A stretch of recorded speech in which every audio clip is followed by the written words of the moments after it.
Tables याद कराना बच्चों के लिए एक चैलेंज होता है। अब इस चैलेंज को कवर करने के लिए सबसे अच्छा तरीका यह है कि बाय पार्ट्स आप टेबल को याद कराएं। ये काम हम जो करते हैं कि पूरा टेबल बच्चे को दे देते हैं, तो मेरा ख्याल है कि बच्चा पूरा टेबल कभी भी इतनी जल्दी याद नहीं कर सकता। सबसे बेस्ट तरीका ये है कि आप उसको बाय पार्ट्स याद करवाएं और रेपिटेशन पे याद कराएं। जैसे मिसाल के तौर पे 2 1 ज़ा 2 है। अब आप बच्चे को 2 1 ज़ा 2 पढ़ाएं और उसको कहें कि इसको बार बार रिपीट करें। आप खुद उसे 4-5 दफ़ा रिपीट करवाएं, 2 1 ज़ा 2, 2 1 ज़ा 2। इस तरह से जब वो 4-5 दफ़ा रिपीट करेगा, फिर आप रिपीट करना बंद करें, उससे कहें मुझे सुनाए।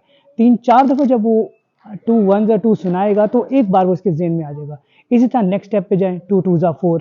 इसी तरह उसको रिपीट करें और with the passage of time वो आपको नज़र आ जाएगा। बच्चा आहिस्ता आहिस्ता बाय पार्ट्स उसको याद करना शुरू करें। तो यहाँ से आप देखिए कि जब वो बार बार इसको प्रैक्टिस करेगा तो उम्मीद है कि आपको कुछ टाइम लगेगा, 5 मिनट, 10 मिनट, 15 मिनट, लेकिन वो टेबल इस तरह याद हो जाएगा कि वो उसे कभी भूलेगा ही नहीं।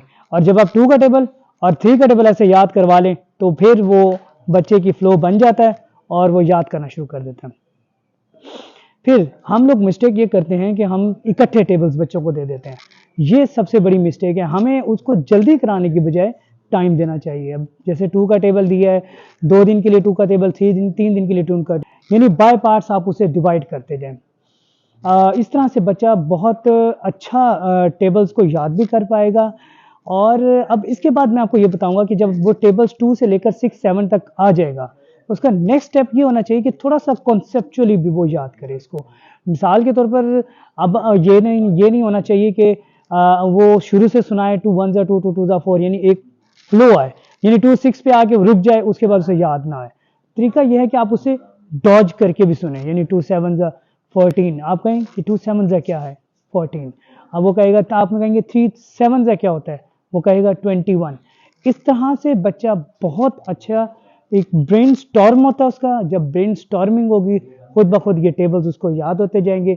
और ये सबसे बड़ा फ़ायदा इसका मल्टीप्लिकेशन में होता है।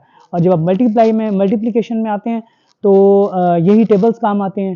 तो फर्स्ट स्टेप यही है कि टेबल्स अच्छी तरह याद करवाएं।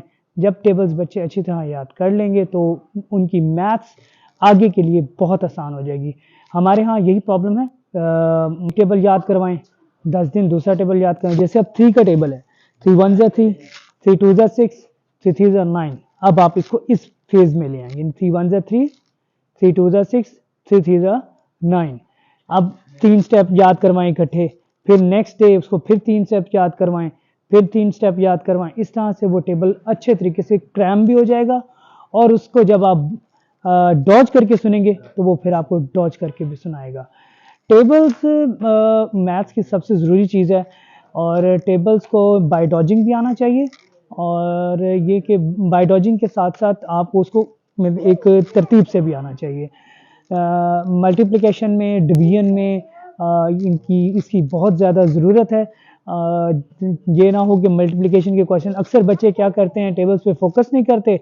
उसका नतीजा ये निकलता है कि टेबल्स जो है वो जब वो मल्टीप्लिकेशन क्वेश्चन में जाते हैं तो वो 4 3 ज़ा सोच रहे होते हैं, भाई ये 4 3 ज़ा क्या होगा, 5 7 ज़ा क्या होगा। ये है टेबल्स का तरीकाकार, और टेबल्स को याद करना ज़रूरी है।